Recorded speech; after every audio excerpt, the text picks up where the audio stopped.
Je vais dans le public, je rends les objets et là je passe derrière un monsieur que je crois qu'il dormait. Et puis là il se retourne et il me met un coup de poing dans la il me met un coup de poing dans la gueule. Wow. Une fois je fais monter 4 mecs sur scène, je les fais monter un par un et puis je leur pique leur montre. Je pique une Casio, hop, je fais le tour et ensuite je rends les montres. Et là, je rends la Casio et il me dit non, c'était une Rolex. S'il y a toujours des cons, mais s'il n'y avait pas de cons, on ne reconnaîtrait pas les bons. Et là, il me tord le bras et ça faisait mal. Je fais tomber mes pièces qui tombent entre les lattes du plancher. L'autre qui jouait le rôle de la sécurité, qui m'attrape l'autre bras. Enfin, clé de bras sur une émission. Donc, il y a des scènes qu'on a refait 25 fois. Ah ouais. Et j'ai kiffé parce que à un moment, Kev, il regardait Christophe pour savoir si c'était bon. Je fais, c'est pas lui que tu regardes, c'est moi. Ok, elle y est plus. C'est impossible. C'est impossible.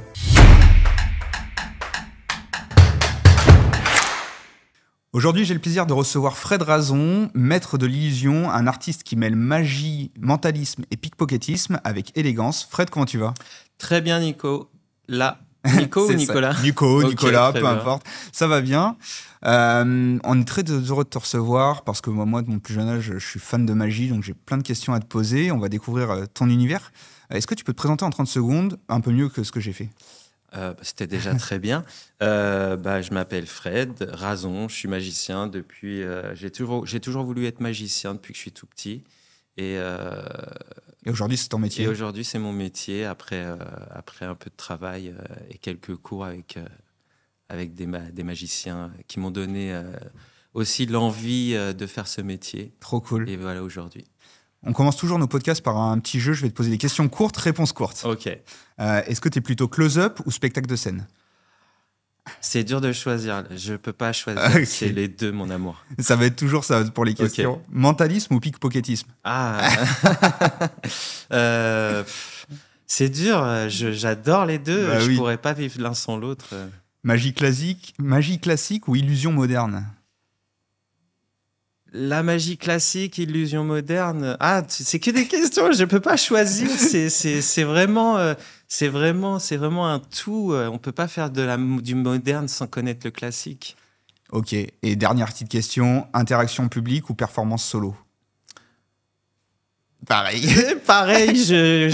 Tu peux kiffer autant faire du solo que travailler de t'amuser avec les spectateurs. Ouais, c'est ce que tu fais. Enfin, toi, tu fais les deux de toute façon. Ouais. Hein. Et c'est pour ça que je parlais, pour qu'on explique aux téléspectateurs, c'est que le mentaliste t'en fait, le pickpocketiste t'en fait, de la magie avec les cartes t'en fait. Donc, exactement.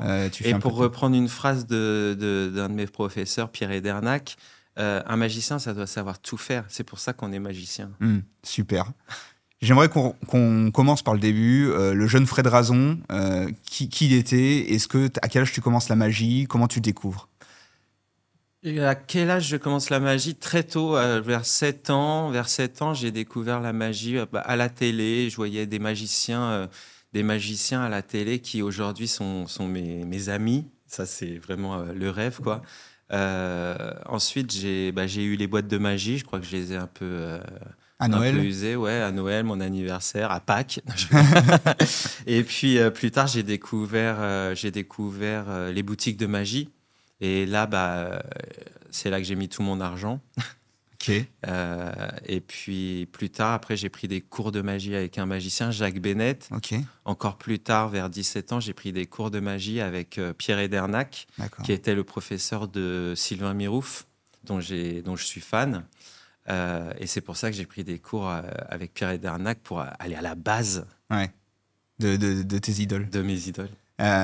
Donc tu me disais que tu reçois des boîtes de magie à Noël et tout ça. Tu apprends la magie aussi dans les livres parce qu'aujourd'hui, il n'y avait pas le YouTube à l'époque. Non, à l'époque, il n'y avait pas YouTube, il n'y avait pas Internet, c'était le Minitel.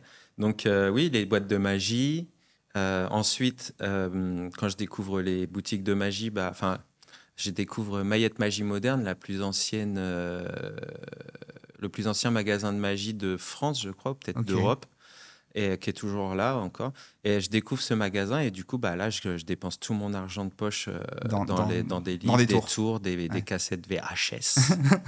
À l'époque. Donc, allez taper sur Internet cassette VHS. Et puis Et puis voilà, après, bah voilà, je donne tout, je mets tout Tu là-dedans, t'entraînes. quoi. Je m'entraîne. Tu commences par les cartes ou tu commences par l'illusion? Tu commences par quoi? C'est quoi l'illusion? Je sais pas. Ouais. D'ailleurs, La ça- grande question de Moldu, qu'est-ce que l'illusion? Non, l'illusion, c'est un tout, ça regroupe tout. L'illusion, c'est donner l'illusion que tu es magicien. Mm. Donc en fait, c'est un peu prétentieux de dire ça, mais on est acteur parce qu'on joue le rôle d'un magicien. Donc en fait, oui, je commence par. Tout le monde commence par des petits trucs, c'est-à-dire des tours de cartes, de pièces, de cordes, de balles en mousse, des petites fleurs. J'ai eu un numéro de magie aussi, de magie, un numéro de scène avec des colombes. Oui. Où je faisais apparaître des colombes. Ensuite, à la fin, je faisais tout disparaître dans une cage où je faisais apparaître un lapin. Je devais avoir 13-14 ans, je crois, ou peut-être 15 ans. J'ai un peu de mal avec mon enfance. Et puis après, bah, je suis retourné au close-up parce que c'est vrai que c'était dur c'est dur à l'époque de vendre un numéro de scène. Et puis bah, des colombes, c'est vraiment un gros entretien, c'est vraiment beaucoup de boulot. Bref, C'est un animal de compagnie. Voilà, du coup, je suis repassé au close-up et close-up. puis en scène par la suite après. À quel moment tu te dis, ok, la magie, je vais en faire mon métier? Parce qu'au début, quand tu as 7 ans, tu commences ton premier tour, mais c'est pas à ce moment-là que tu te dis, je vais travailler là-dedans. En fait, quand quand je me suis intéressé à la magie quand j'étais petit, déjà, je voulais être magicien. Mais pas magicien de cartes, je voulais être Merlin l'Enchanteur, avoir des vrais pouvoirs magiques, pouvoir arrêter le temps en touchant les doigts ou voler, tout ça. Et puis, bah, quand j'ai découvert que je pourrais pas être un vrai magicien, bah, je me suis lancé en magicien. Donc, j'ai toujours voulu être magicien. J'ai pas réfléchi à. Je me suis pas dit plus tard je serai magicien. J'ai D'accord. toujours voulu l'être, quoi. C'était comme ça. Et, Ouais, c'est comme ça. et tes parents, ils t'ont soutenu là-dedans Oui, bon, on va pas parler de mes parents, mais D'accord, oui, ouais, ok. si on veut. Pas de souci. T'es présenté comme le plus grand pickpocketeur de France. Pickpocket. Pickpocket. Ouais. Ça se dit pas pickpocketer. Je sais pas si ça Ok, se dit, mais c'est pickpocket bizarre. de Ouais. France. Comment t'as développé tes compétences en pickpocketisme? C'est beaucoup d'entraînement? Ouais, déjà, je reviens sur le plus grand pickpocket de France. Oui, je sais pas qui c'est qui dit ça, mais C'est Internet. ouais, ah ouais, ok, Ouais. ouais, il est sympa. Mais oui, il y en a d'autres après, moins connus, comme je te disais tout à l'heure, c'est pas les plus connus, les meilleurs.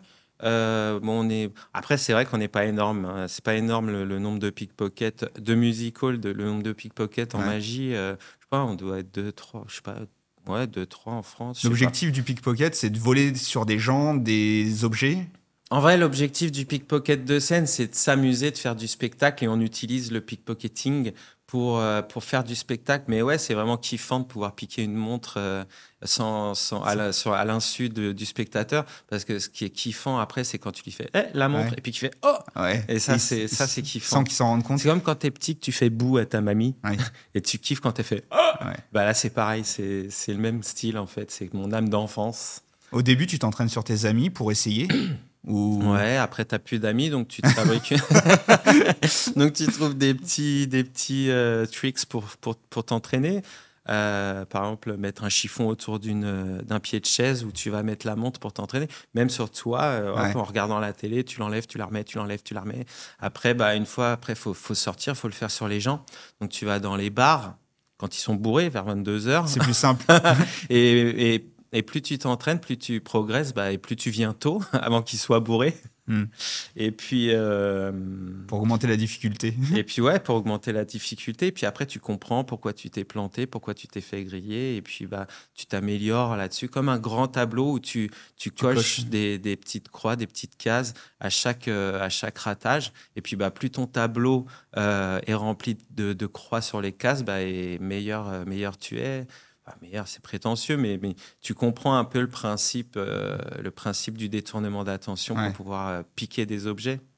Tu te souviens de la première fois où tu essayes ton premier tour de pickpocket sur quelqu'un? Alors, je me souviens pas de la première fois où j'essaye mon premier tour de pickpocket sur quelqu'un, mais je me souviens d'un zoom, visuellement, je me souviens d'un zoom. C'était un magicien à Carrefour qui faisait des tours de magie dans le magasin. Et je me souviens l'avoir vu piquer une montre à l'insu de tout le monde. Et j'ai kiffé ce moment où il a sorti la montre et puis que la personne a fait « Oh, ma montre !» Ouais. Et ça, j'ai kiffé ce moment. Mais ce qui est drôle, c'est que j'ai regardé pas mal de tes vidéos Ouais. et les gens sont au courant que tu vas les voler. Ouais. Ils sont au courant, mais tu arrives quand même à les voler sans qu'ils s'en rendent compte. C'est ça qui est moi, c'est ça que j'ai du mal à comprendre. Enfin, si tu me faisais un tour, probablement tu y arriverais parce que voilà. Mais comment t'arrives à qu'ils ne se rendent pas compte que tu leur piques leur montre? Bah, c'est une bonne question. Parce que même toi, tu sais pas.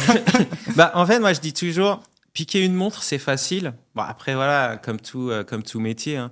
Piquer une montre, c'est facile. Piquer une montre la première fois, c'est facile, mais piquer une deuxième, troisième, quatrième, c'est plus compliqué. Mais moi, c'est les après que je kiffe. La première fois que je pique la montre, bon, c'est amusant. Ouais. Mais après, la deuxième fois, la troisième fois, j'adore parce que la personne sait que je vais lui piquer quelque chose, mais elle ne sait pas quand. Et j'ai plusieurs façons de faire. Donc, on va s'attendre à ce que je la pique maintenant alors que je l'ai déjà piquée. Et une petite anecdote, quand j'étais jeune en cabaret, pardon. Pas de souci. Où je fais le numéro de pickpocket, je pique les montres dans le public et je reviens sur scène. Et là, je sors les montres, 5, 6, 7, 8, 9, 10. Et ensuite, je vais les rendre. Et là, il y a une dame qui me dit « Ah, trop fort, piquez-moi ma montre !» Mais je lui avais déjà piqué. Parce que c'est... En tant que magicien, il faut toujours avoir des temps d'avance. Et je la sentais bien chaude. Enfin, je la sentais bien excitée pour... titre. Je la sentais bien excitée, titre, pour me poser la question. Et je l'avais déjà fait lever. Et puis, je lui avais déjà piqué sa montre avant qu'elle me dise « Ah, pique-moi ma montre !» Et puis, bah, du coup, quand elle pose la question, tu sors la montre. Et là, ça explose dans ta tête. Et puis, ça pétille et c'est sympa. Il y a des montres que tu peux pas piquer, par exemple, parce qu'elles ont des fermoirs trop compliqués. Tu connais ou... Il n'y a pas de montre que tu peux pas piquer. Comme on me dit, comme on me demande souvent, on me demande toujours est-ce que cette ouverture de montre est plus compliquée que l'autre. Ouais. C'est pas plus compliqué, c'est un autre travail. Ok. C'est vraiment un autre travail. C'est des techniques différentes, une approche différente. Les boucles déployantes que tu peux pas ouvrir, comme les bracelets en cuir, par exemple. Tout le monde pense que c'est plus compliqué. C'est pas plus compliqué, c'est un autre travail, une autre technique. C'est ce que je pensais parce que bon, j'ai plusieurs montres et c'est des boucles qui ne s'ouvrent pas. Ouais. Donc je me dis c'est compliqué que je ne ressente pas. Parce que quand c'est juste un bracelet que tu ouvres, bon bah tu l'ouvres et tu arrives à l'arracher assez facilement. Enfin, facilement. Toi, ça paraît facile, mais c'est pas facile. Il y a deux mots que j'aime pas dans ta phrase, arracher et facilement. Oui, désolé, c'est mal choisi. Ouais. Mais les boucles, c'était une question que je me posais. Mais ce qui est drôle, c'est que c'est le seul moment où tu vas voler quelqu'un et qui va te remercier que tu l'aies volé. Bah, en vrai, quand j'ai des clients qui me disent « Ah, voler, c'est pas bien », c'est pas ce moment qui est important. C'est pas le moment où tu prends l'objet, c'est le moment où tu le rends. Donc en fait, dans la tête des gens, il y a plus cette notion de vol, il y a plus cette notion d'apparition et de cadeau parce que tu passes un bon moment avec la personne, tu ris et quand tu piques cette personne, bah t'es en train de rire avec elle. Donc déjà, c'est plus le vol méchant. Et ensuite, quand tu la rends, tu vois ce bonheur dans ses yeux et puis ce petit bout dont je te parlais tout à l'heure quand tu faisais bout à ta grand-mère et puis que ta grand-mère faisait et c'est ça que tu kiffais quand t'étais petit. Bah là, quand tu rends la montre, c'est le que tu kiffes, c'est vraiment ça. C'est comme dans un tour de magie, au moment où où il se passe l'action magique, t'as ce qui est vraiment kiffant quand t'es magicien. Dans les yeux des spectateurs. Voilà. C'est pas comme plein de gens pensent, on va entre guillemets niquer les gens. C'est pas niquer les gens qui est sympa quand tu fais un tour de magie, c'est ce moment où tu t'aperçois que la personne a une émotion. Ouais, la surprise. A cette émotion de surprise, de stupeur. C'est vraiment ça qui est sympa quand tu es magicien. T'as déjà eu des gens qui se sont énervés suite à ce que tu leur voles une montre parce qu'ils n'étaient pas au courant ou alors que, je sais pas, ça t'est déjà arrivé? Pas de s'énerver quand je leur vole quelque chose parce que quand je leur vole, ils le voient pas donc ils peuvent pas s'énerver. Mais ça m'est déjà arrivé en cabaret. J'ai même pas compris. Ouais. Tu sais, dans mon numéro, je vais dans le public, je passe dans le public, je dis bonjour monsieur, levez-vous, poum, et je lui pique une montre ou un portefeuille ou ce qu'il peut avoir dans les poches très rapidement. Et ensuite, je viens sur scène, je sors les choses et je les rends. Et je vais dans le public, je rends les objets et là, je passe derrière un monsieur que je crois qu'il dormait. Sympa pour moi. Et puis là, il se retourne et il me met un coup de poing il me met un coup de poing dans la gueule. Wow. Bon, un petit coup de poing, personne s'est tapé aujourd'hui.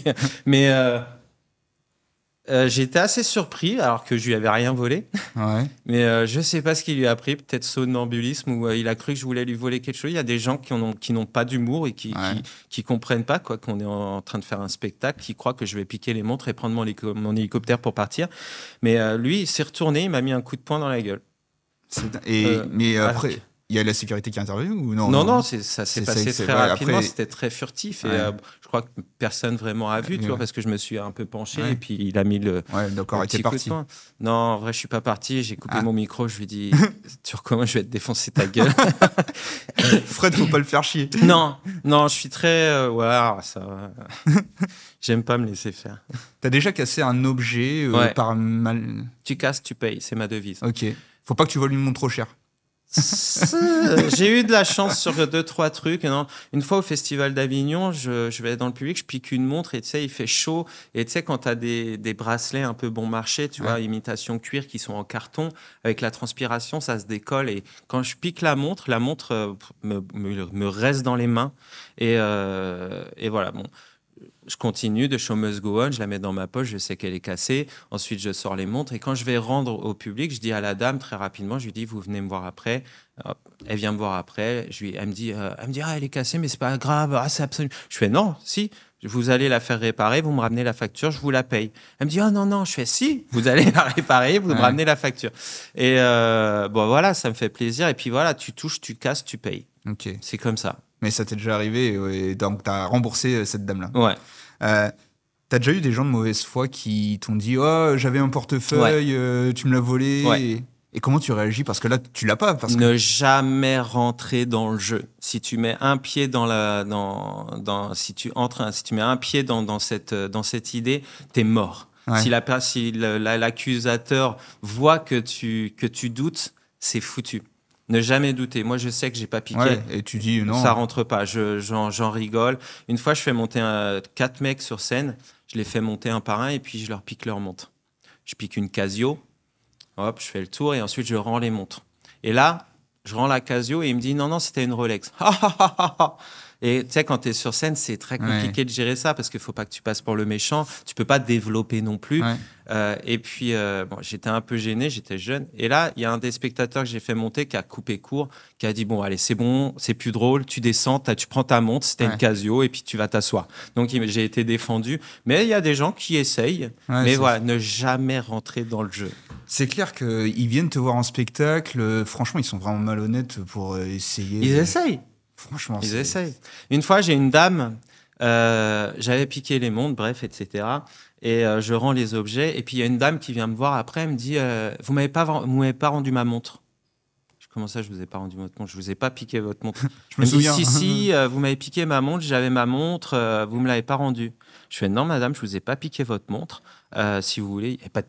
En vrai, il n'y avait pas de caméra, mais je lui dis, si vous voulez, on reprend les caméras de sécurité et puis on voit si je vous ai piqué votre montre. Et là, j'ai vu qu'elle a commencé à redescendre un petit peu. Et puis voilà. Donc, je lui dis, maintenant, vous asseyez, vous regardez le spectacle et puis on continue, on s'amuse. Tu lui dis, sachez que les gens que je vole, ils s'en rendent pas compte. Donc, vous pouvez pas savoir. Il y a des gens qui essayent, des petits malhonnêtes comme ça qui essayent. Bon, après, comme je dis toujours, hein, s'il y a des pigeons, c'est pour qu'on s'en serve. Et puis, il faut les éduquer, ces pigeons. Donc, elle avait eu raison d'essayer, en fait. Mais toi, ça marche pas. Tu t'es déjà fait voler? Ouais. Ouais, je suis très tête en l'air. Donc sachez, messieurs les pickpockets, que si vous me voyez dans la rue, vous pouvez y aller parce que je suis toujours tête en l'air. Je me suis fait piquer mon téléphone il y a pas très longtemps. Quels ont été tes défis les plus majeurs quand tu t'es lancé dans la magie? Est-ce que c'est l'entraînement? Est-ce que c'est le public? Est-ce que c'est comment Alors, j'ai plusieurs défis majeurs. Déjà, il faut savoir que quand j'étais jeune, j'étais hyper timide. C'est-à-dire que quand je parlais à des gens, si je voyais que les gens m'écoutaient, j'avais des plaques rouges qui apparaissaient sur le visage. Et tu t'es dit, je vais le lancer dans un métier de spectacle alors que je suis timide. Mais c'est bien. En vrai, faut toujours une transition. Tu peux pas te lancer dans le spectacle comme ça. Tu vas pas gagner des sous dès le premier jour. J'ai été serveur dans des bars, des restos, des hôtels, tout ça. Et être serveur, ça m'a beaucoup aidé. Pardon. Ça m'a beaucoup aidé à lutter contre ma timidité. Il n'y a pas mieux que serveur, je Ouais, crois. parler Voilà, et puis se faire rembarrer par des clients qui se croient tout permis. Donc ça aide beaucoup. En fait, je pense que ça m'a beaucoup aidé, ça, pour la magie. Ok, c'est vraiment cette relation publique en étant timide, Ouais. c'était le plus gros challenge à surmonter. Ouais, bah, je pense, enfin, tu sais qu'on on dit souvent que ton art te sert, te sert à travailler, à travailler à travailler ton intérieur, quoi. C'est-à-dire, nous, on monte sur scène pour éviter de payer un psy, quoi. Mm. On se fait payer en plus. Ouais, mais tant mieux. Ouais. J'aimerais qu'on rentre un peu plus dans dans ta vie de magicien.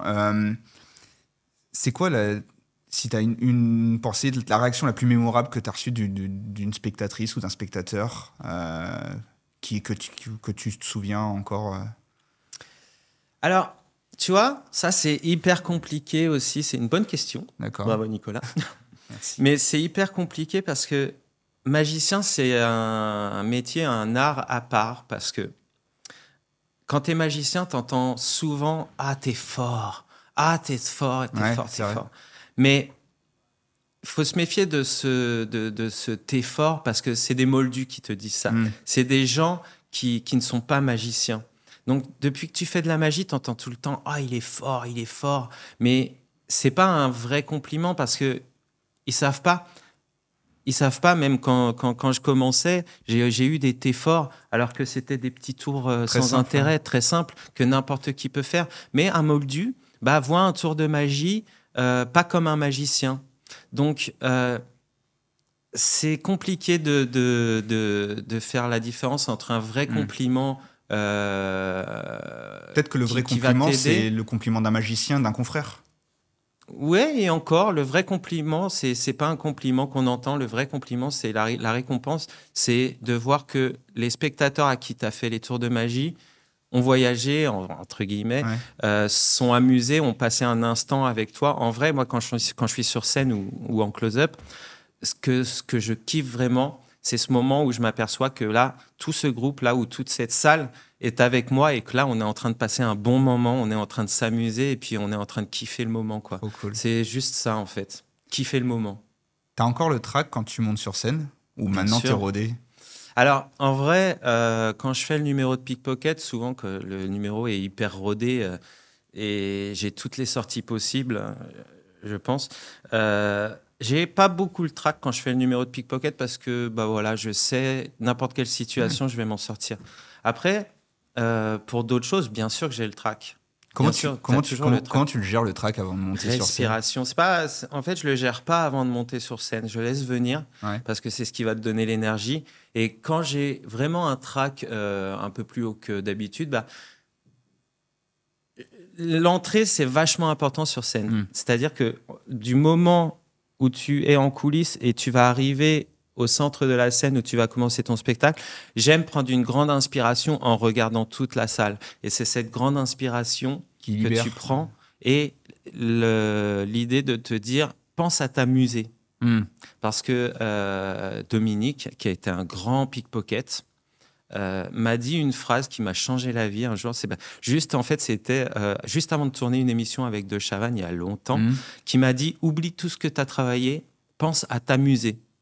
Et c'est vrai, parce qu'on ne s'amuse pas devant quelqu'un qui travaille. On s'amuse avec quelqu'un qui s'amuse. Ouais, t'as raison, c'est cool. Grave.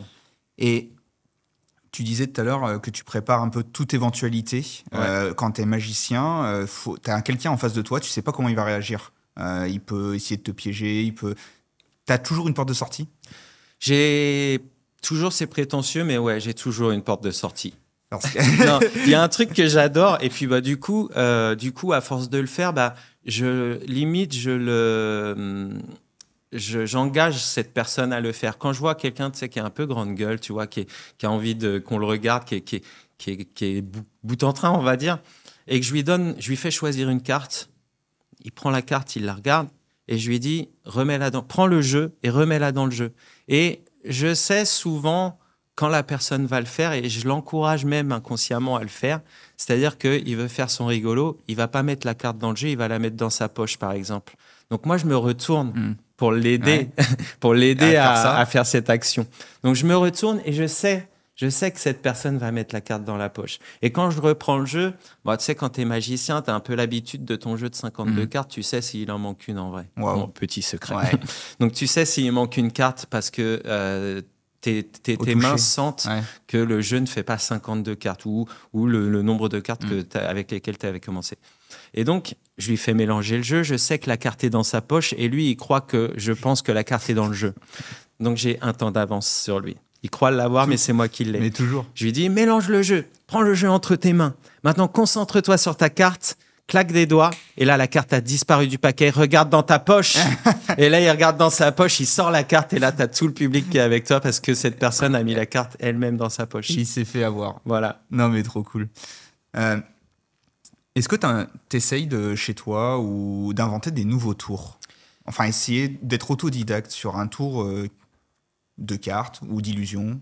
Bah, tu sais, un tour de magie, la magie, ça existe depuis longtemps, depuis au moins les Égyptiens, tu vois. Ouais. Donc, après, c'est compliqué de vraiment inventer quelque chose, sachant qu'il y a des concepts qui sont là. En magie, tu as l'apparition, la disparition, le mentalisme, mettre en vie un objet, c'est-à-dire faire bouger un objet, la télépathie, la télékinésie. Tu as des concepts qui sont posés, tu vois. Donc, à toi de mixer après. Un jour où le mec inventera un concept auquel on n'a pas pensé, tu vois, je ne sais pas, là, ça sera de la nouveauté. Mais la nouveauté dans un tour, c'est plus la mise en scène, la façon de l'amener, les mots que tu vas utiliser. Parce que si tu prends une pièce, que tu souffles et que tu dis la pièce va disparaître, et que tu ouvres ta main et la pièce a disparu. Mais ça ne sera pas le même tour que si tu prends la pièce, que tu dis maintenant, regarde, concentre-toi sur la pièce et la pièce devient invisible. Tu ouvres ta main et là, la pièce est devenue invisible. C'est pas le même tour. Donc, tu vois, tout est une question de mots, de storytelling, d'amener la chose pour changer ça. Ça, c'est en petit. Hein. Après, voilà, tu as plein de façons de rendre quelque chose de nouveau, quoi, avec des concepts qui sont déjà là. Puis c'est ta personnalité, comme on dit, chacun a son univers. Bien sûr, chacun a son univers, chacun a son public. On va rentrer un peu dans tes expériences, les anecdotes que tu peux avoir. Oula, il y a plein de choses à dire. Tu as participé à plusieurs émissions sur TF1, sur M6. Donc, il y a eu Diversion sur TF1, La France a un incroyable talent sur M6. Comment tu as vécu ces expériences très médiatisées? Est-ce que c'était une bonne expérience? Est-ce que c'était compliqué? Alors, avant de parler de Diversion, Incroyable Talent, j'ai fait d'autres émissions depuis que je suis... Ma première, je crois que je devais avoir 20 ans. Ça s'appelait Mourad contre le reste du monde. C'était sur Canal+. C'était une sorte de prélude d'Incroyable Talent où tu avais le mec qui était à son bureau avec une sonnette. Tu venais, tu faisais un truc et puis si il aimait bien, il te donnait un autocollant. S'il aimait pas, il sonnait sa sonnette et tu t'en allais. J'ai été un peu traumatisé sur cette émission. Parce que t'as quel âge là à ce moment-là? Là, facile, j'avais 23 ans. Okay. J'avais 23 ans parce que je m'étais cassé le scaphoïde, un os dans la main et je sortais de mon plâtre. Et quand j'ai fait le tour, il fait « Ah, comment t'as fait? Recommence !» Et là, il m'attrape la main et il me dit « Recommence avec une main !» Et là, il me tord le bras et ça faisait mal. Je fais tomber mes pièces qui tombent entre les lattes du plancher. L'autre qui jouait le rôle de la sécurité, qui m'attrape l'autre bras. Enfin, clé de bras sur une émission. En vrai, aujourd'hui, je me serais énervé. Là, j'ai un peu pleuré. J'ai un peu eu les larmes aux yeux. J'étais un peu vraiment au fond, quoi.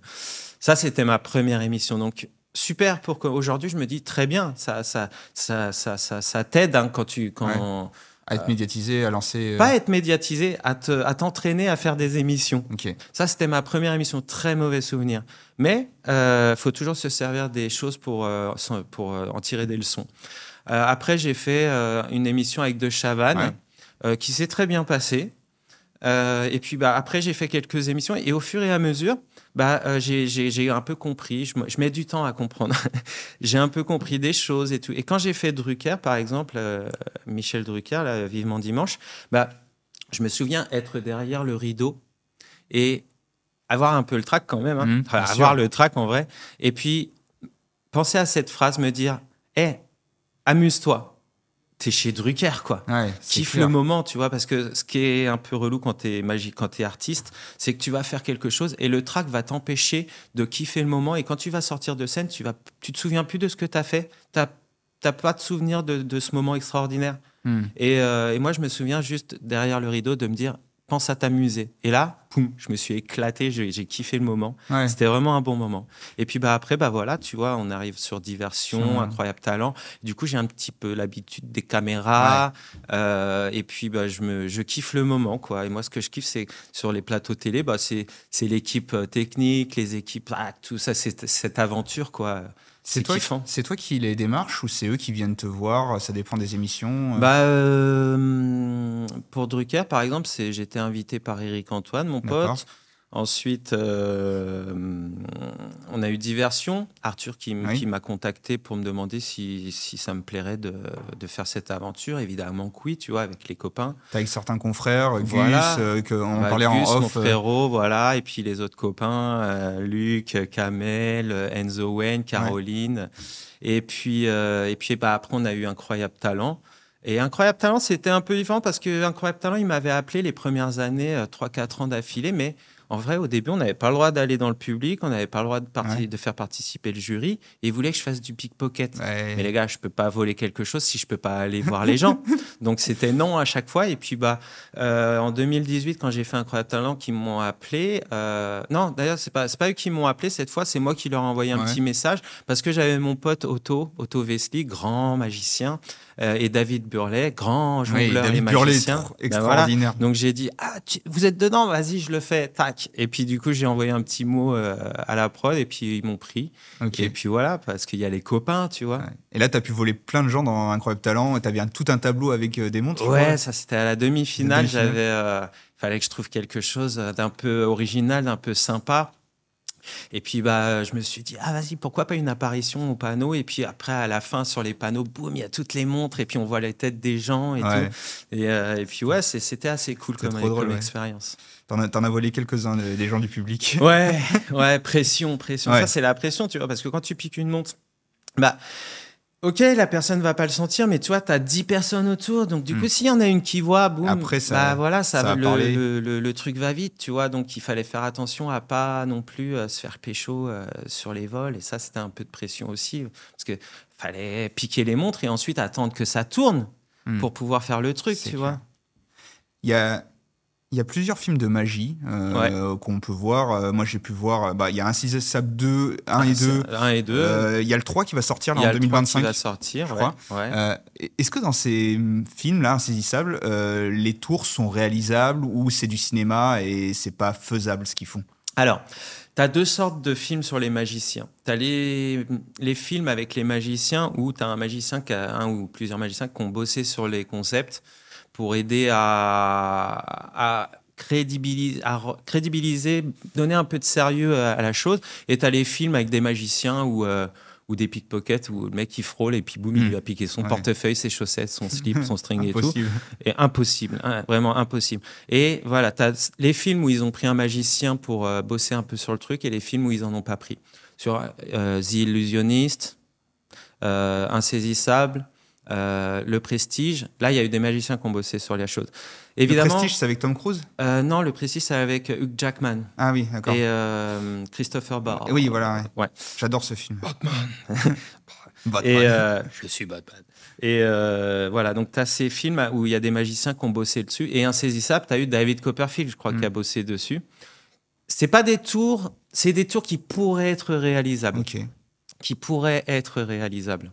Mais avec beaucoup d'investissement. Avec beaucoup d'investissement, beaucoup d'idées et beaucoup de plein de choses. Le Prestige, c'est spoil à ceux qui l'ont pas vu, mais je crois, c'est deux jumeaux. Et en fait, ils font des disparitions ou des apparitions, mais en fait, ils sont deux personnes. C'est un peu l'idée, ouais. Il n'y a pas de magiciens comme ça qui sont jumeaux et qui se seraient inspirés de ça et qui cachent le fait. Je ne peux pas le dire. Peut-être un jumeau. Peut-être. Ok. Non, mais c'est vrai que c'est une super idée. Si tu as un jumeau et que tu le caches aux yeux du grand public, tu peux faire des choses que les gens ne comprennent pas, mais il faut le cacher. Mais après, comme dans le Prestige, je te le dis, il faut savoir, comme on en parlait tout à l'heure, il faut savoir faire le storytelling autour. Il faut savoir il faut savoir présenter la chose au spectateur pour que ça soit incroyable. Parce que tu peux pas faire des miracles juste comme ça. On dirait, t'arrives, poum, tu disparais, tu réapparais. Si tu fais pas comprendre aux gens que c'est grandiose, les gens ne verront pas que c'est grandiose. Et d'ailleurs, dans ces expériences, du coup, j'avais coaché Kev Adams dans Comme par magie. On va en parler. Je dis rien alors. non, mais ça, c'est drôle parce que tu fais des apparitions au cinéma pour coacher. On n'a qu'à en parler tout de suite. Allez. Tu t'es appelé pour un film Comme par magie. Ouais. Donc, il y a Kev Adams, il y a Gérard Jugnot, je crois. Kev Adams, Gérard Jugnot, Claire Schust. Et donc, ils font appel à toi pour que tu leur enseignes des bases ou des choses. Dis-nous, qu'est-ce que... Alors, en vrai, si on va au bout des choses, Christophe Baratier, le réalisateur du film, qui a fait Les choristes, entre autres, et plein d'autres beaux films, qui avait contacté Gus. Mais Gus, c'est pas son trip. Il est pas dans cette optique.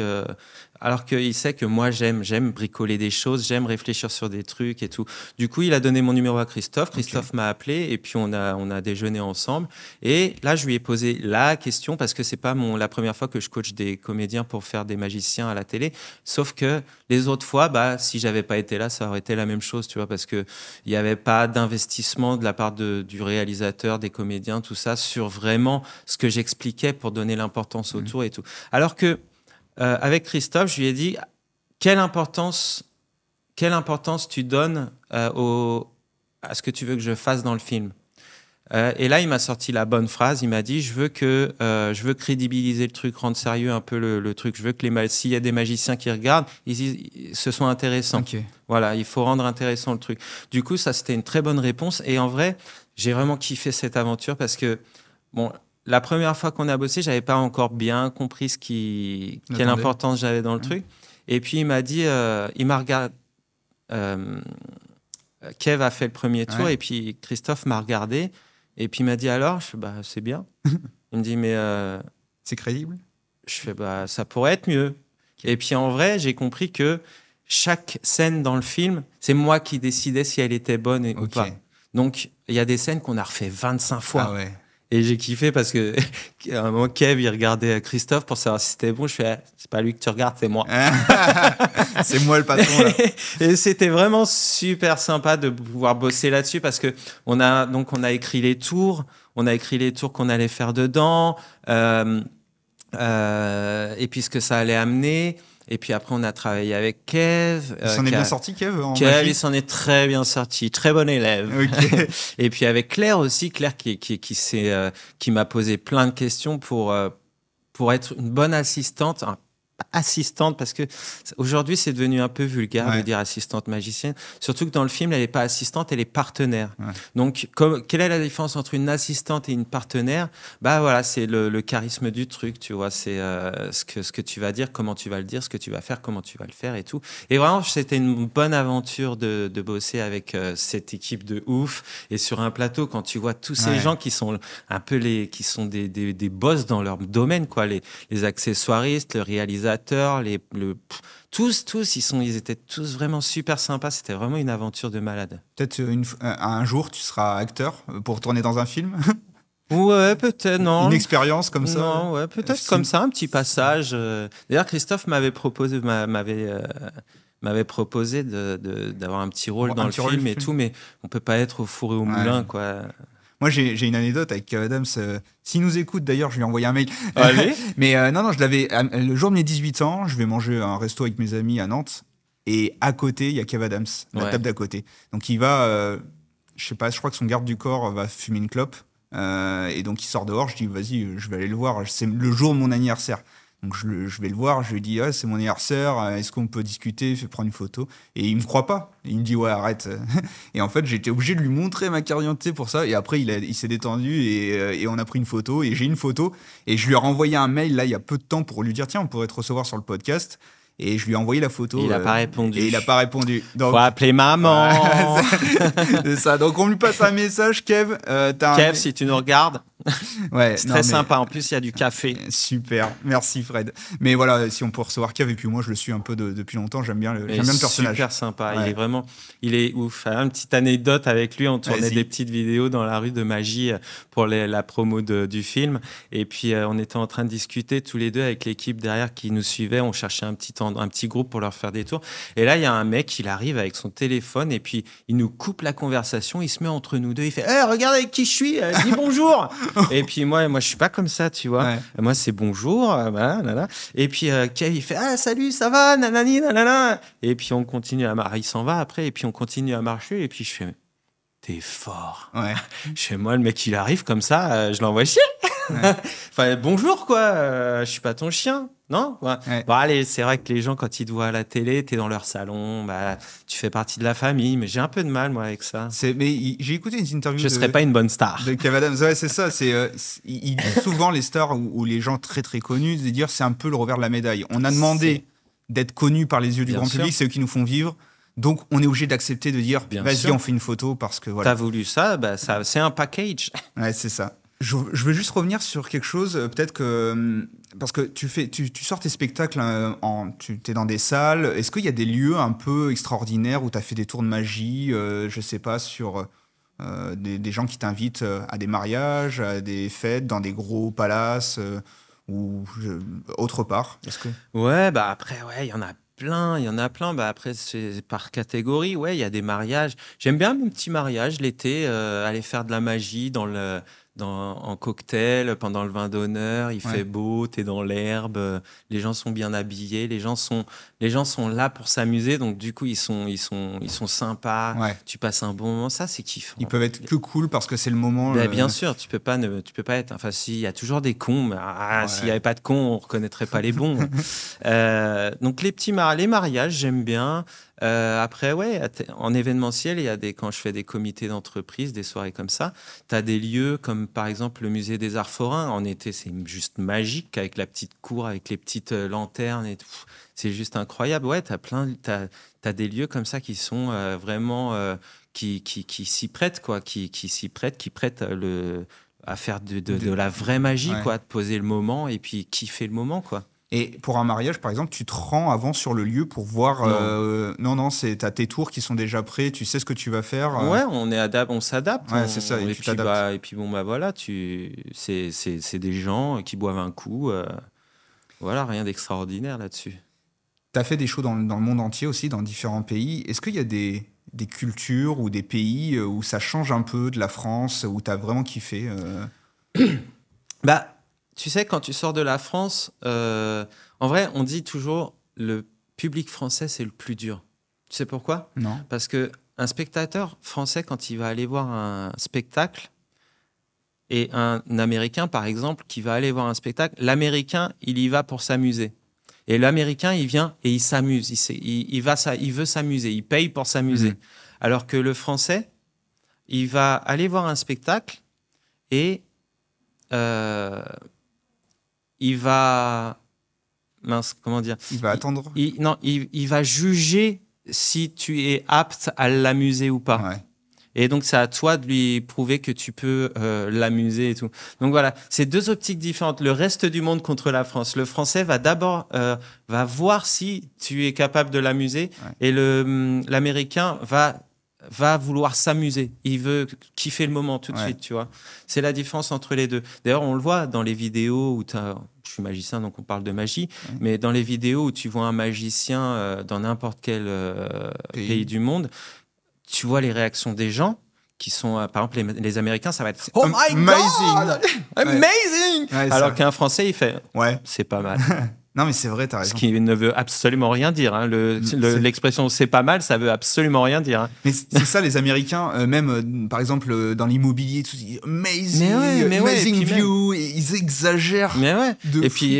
puis même dans la vie de tous les jours, un Américain, tu vois, ils ont plus la banane qu'un Français, quoi. Ouais, Le non, mais- Français, il y a des moments pour s'amuser, il y a des moments pour travailler. ouais. Et puis même, le reste du monde est plus expressif que les Français, quoi. Ok. Et il n'y a pas de barrière de langue dans la magie. Enfin, tu connais tes tours en anglais. Et... Alors, il y a plein de styles en magie, comme en chant, comme en producteur, tout ça. Et moi, j'ai un humour assez, on va dire, international, hein, rien d'extravagant. C'est juste que c'est des blagues qui fonctionnent dans n'importe quelle langue. Tu vois, c'est pas des jeux de mots français. Ok. C'est des trucs qui vont. Tu vois, pickpocket, je te pique ta montre, je la fais réapparaître. Tu Tout le monde rigoles dans comprend. n'importe quel pays, tu rigoles, quoi. Ouais. C'est pas c'est pas de l'humour français, quoi. Ok. Et comment tu prépares d'ailleurs tes tours de pickpocket? Parce que oui, quand il a une montre, tu vois qu'il a une montre, tu peux lui voler. Par contre, tu sais pas s'il a un portefeuille, tu lui demandes avant qu'est-ce que t'as que je peux te voler ou... Non, tu le vois, par exemple, tu vois, quand je t'ai vu arriver tout à l'heure avec ton petit jean moulant et puis ton petit pull moulant, on sait qu'il n'y aura pas grand-chose à piquer. Ouais. Non, après, bon, J'ai voilà. tout vidé avant. Non, mais après, avec toutes ces années, j'ai un peu l'œil, je sais qui a quoi, je sais reconnaître un portefeuille dans une veste de costume, par Ouais. exemple. T'observes. Oui, non, mais je vois, tu vois, je vois que le costume est pas, je vois que je vois Ouais. la petite boule un petit Ouais. peu. Je vois si des poches sont cousues ou pas. Tu vois, les poches du costume, je vois. Puis, quand tu commences à lui faire le tour, par exemple, tu touches aussi peut-être Non. son costume? Parce que si je commence à lui faire un tour, c'est que je sais ce qu'il a déjà. Ok. Donc D'accord. après, voilà. Et puis en scène, par exemple, pour mon numéro sur scène, oui, je me balade un peu dans les gens, dans la foule, un peu Ouais. incognito. Puis par exemple, en passant, je vais frôler un mec, tu vois. Si je suis pas sûr qu'il ait un portefeuille, je passe, je fais, oh, pardon, tu vois. Ouais. Et je frôle et avec mon bras, je sens s'il a son portefeuille ou pas. Comme les vrais pickpockets, on va dire, méchants, qui font la même chose. Bah, la différence avec les pickpockets méchants, c'est que, contrairement à ce qu'on croit, c'est que le pickpocket méchant va pas arriver de nulle part comme ça et te frôler et te piquer. Le mec, il t'a déjà en chasse depuis un moment. Il sait, il t'a vu sortir ton portefeuille il y a une demi-heure, 1 heure, 20 minutes. Il t'a vu ranger ton portefeuille avec ta petite liasse de 150 billets de 200 dedans. Et donc, du coup, boum, t'es sa proie, il te suit et là, il va attendre le bon moment pour agir. Moi, j'ai pas 1 heure pour prendre ma proie et puis la suivre et puis attendre le bon moment. Donc, c'est moi qui crée le moment, qui crée l'instant où je vais pouvoir lui piquer quelque chose. Et ça m'est déjà arrivé, hein, moi, de me faire analyser, je pense, et après que les mecs, il y en a 3, et ils commencent à me toucher le bras et tout ça, et j'ai assez vite compris qu'ils voulaient me piquer quelque chose, donc je me suis assez vite détaché. Je sais pas trop s'ils m'ont piqué quelque chose, mais en tout cas, de ce que j'ai vérifié, ils m'avaient rien piqué, mais c'était sûr qu'ils voulaient me piquer mon portefeuille ou quelque chose. Ouais.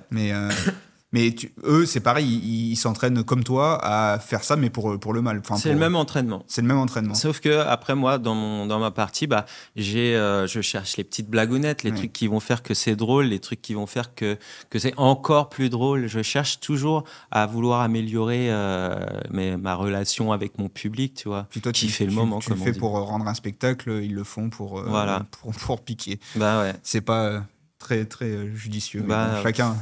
Si, c'est judicieux, Oui. mais c'est pas très sympa. Voilà, c'est pas très sympa. Quel conseil tu donnerais à des jeunes qui aimeraient se lancer dans la magie, qui ont 7-8 ans ou plus, 12-15 ans, qui commencent comme toi à apprendre par des tours? Est-ce que tu as un conseil à leur donner? Mon conseil à donner à un jeune magicien, c'est de connaître ton passé si tu veux vouloir avancer dans ton futur. C'est-à-dire, connais tes bases. Tu sais, en magie, tu as des bases de grands magiciens qui ont fait des choses extraordinaires. Donc, quand tu es magicien, tu t'en sers presque tout le temps. Des techniques, par exemple, des techniques de cartes. Regarde comment le créateur le faisait. Va pas sur YouTube regarder un lambda faire quelque chose que tu ne sais pas faire pour l'apprendre alors que cette personne le fait pas bien. Tu sais pas si elle le fait bien, alors va regarder la base. Et la base, je suis désolé, c'est pas sur Internet parce qu'il n'y avait pas Internet ou des vidéos avant. C'est des livres. D'accord. Donc, lis les livres. Lis les livres, par exemple, d'Albert Gauchman. Tu le connais pas? Ouais, c'est normal parce que il est vieux et mort. Ouais.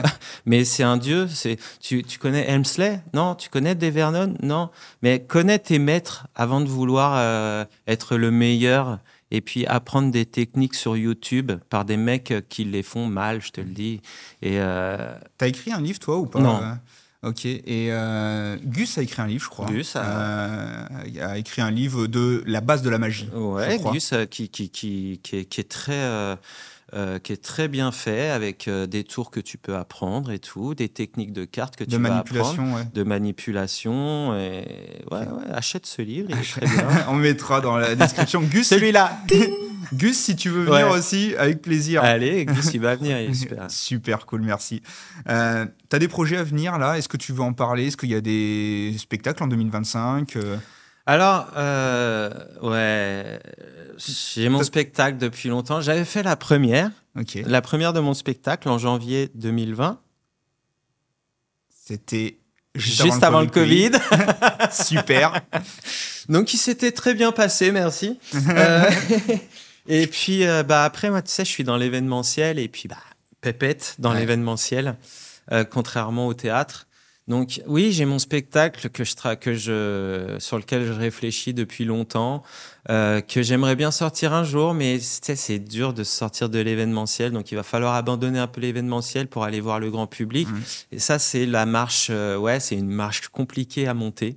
Mais j'y travaille et comme je suis assez indécis et puis assez perfectionniste, tu sais, c'est dur de sortir quelque chose qui est pas parfait. Mais à un moment, faut se dire que voilà, si tu veux le sortir, ça sera pas parfait dès le début. En janvier 2020, tu fais une représentation? En janvier 2020, à Blois, ouais, je fais mon spectacle d'1 heure. Et après, il y a le Covid. Après, il y a le Covid, donc tout s'arrête. Tout s'arrête. Tu le vis comment, ça?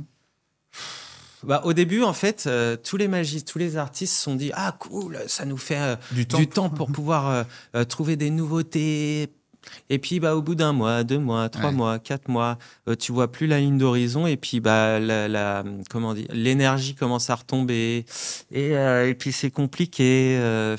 Et après, à la fin 2020, on a sorti un spectacle avec David Burlet et Sébastien Camersini. Trop cool. Un spectacle interactif en visio. Et on a un peu fait le tour du monde avec ce spectacle.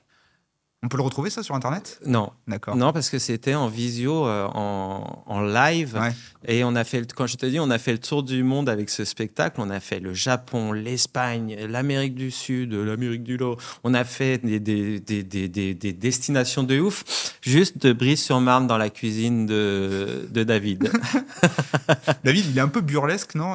David, il est d'une grande famille de cirque et puis c'est un très grand jongleur. Et depuis, avec les assiettes, je crois, il fait des choses. Ouais, avec 8 assiettes. Moi, il m'a fait trop rire parce qu'il a son humour et tout. Ah, il a un humour de fou et puis il s'est mis à la magie depuis quelques années maintenant et puis il rattrape de ouf. Hein. Il fait des trucs de malade avec les Rubik's Cube. Hein. D'ailleurs, si tu veux qu'il vienne, il va venir. Hein. David, viens. On va faire une chaîne que magiciens. Voilà. On reçoit tous les magiciens. Exactement. Non, c'est un ouf, David. Ouais, mais pourquoi pas? Enfin, de toute façon, là, on t'a reçu et merci d'être venu. C'est trop cool, toute ta vie et tout ça. Mais on pourra tourner d'autres épisodes avec d'autres magiciens et on les sortira à quelques semaines d'intervalle. Donc, ça peut intéresser les gens. Et puis, chacun a son histoire, en fait. Exactement. Donc, si on retourne à un autre épisode avec David ou avec Gus, ils auront une histoire différente à raconter. Donc, ouais. Bon, après, Gus, il a fait légende. Hein, donc, venir sur Parlons peu par passion, ça va lui changer. Mais il est passé dans Légende, là, récemment, je crois. Dans Legend. Legend, avec le gameplay. Ouais. Mais ils ont un peu plus d'audience que nous. Oui, mais c'est pas une question d'audience. S'ils veulent faire. C'est comme les tarifs. Si tu demandes gentiment, ça va être. Il y a moyen. Hein. C'est ce que j'ai essayé de faire avec toi. Voilà. Et tu vois, tu m'as proposé 2000. Je t'ai dit non, pas la peine. Et puis je suis venu quand même. Je suis une star. Moi. Ok. Est-ce que tu as préparé un petit truc, un petit tour? Moi, on est curieux pour les téléspectateurs, mais moi. Non, j'ai rien préparé. Ah, ok. Mais tu peux nous faire un truc? Mais je peux quand même essayer quelque chose. Super. Tiens, regarde. Ouh. Waouh, hein. Déjà. Tiens, regarde, j'ai un jeu de cartes. Ouais. On peut essayer une expérience. Tu sais, je te disais tout à l'heure, quand t'es pickpocket, il faut avoir des temps d'avance. Et on sait créer les temps d'avance. D'ailleurs, j'ai un temps d'avance avec ce jeu de cartes. On le voit là? Ouais, on le voit. À l'intérieur de ce jeu de cartes, on a 54 cartes. Sauf qu'avant de venir te voir, j'ai retourné une carte. Ok. Tu sais pas quelle carte c'est dedans. Non. Moi, je vais te forcer à penser à ce que je veux. Ok. Je vais te forcer à penser à la carte qui est à l'intérieur. Je vais te forcer à choisir les choix que je veux. Par exemple, dans un jeu, on a des rouges et des noirs. Ok.